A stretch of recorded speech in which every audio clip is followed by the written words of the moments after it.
चलो ध्यान दो, सवाल है 1 + tan स्क्वायर थीटा। थीटा, हालांकि एक चीज और बता दें, मान लो प्रश्न एग्जाम में आता है थीटा के फॉर्म में, तो आपको थीटा के फॉर्म में ही लगाना है, फार्मूला वाले ए के फॉर्म में बता दो। सवाल हमारी कोण ए के रूप में है, तो आप थीटा के रूप में सूत्र को लिख सकते हो।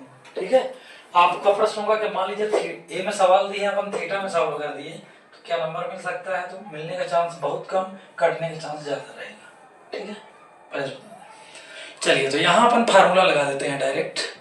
कुछ नहीं, सारे बच्चे पढ़े हुए हैं, बस जो अपना फर्ज समझते हैं वो याद किए होंगे, और जिनको लगता है कि सर जी को परीक्षा में बैठना है वो कभी नहीं याद करेंगे, है ना। और मैं आपको बता दूं, मैं पेपर में नहीं बैठूंगा, हम बैठ के आए हैं। ठीक है, 1 + tan square theta = sec square theta और 1 + cot square theta = cosec square theta. इस तरह का दो फार्मूला होते हैं, दोनों ये दोनों अप्लाई हो रहे हैं, दोनों यहाँ लग रहे हैं, लगा देते हैं। sec square theta upon cosec square theta. कल इस तरह के एक स्टेप सॉल्व करना बताया भी था पिछले किसी क्वेश्चन में, या एक बार फिर बता देता। sec square theta × 1 cosec square theta. अच्छा, मैं समझा रहा था लेकिन मैं खुद गलती कर दिया, है ना। अब सही हुआ, ये एक फॉर्म में।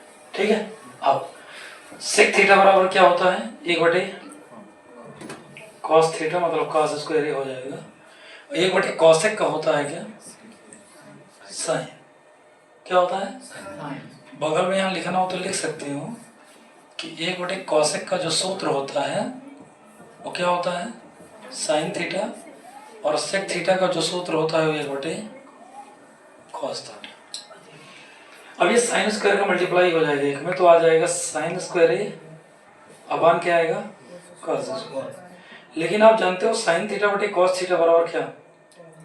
tan theta. लेकिन दोनों में स्क्वायर लगाए तो यहाँ स्क्वायर लगा दिया जाएगा। आई बात समझ में? यहाँ से प्रश्न होता है कंप्लीट।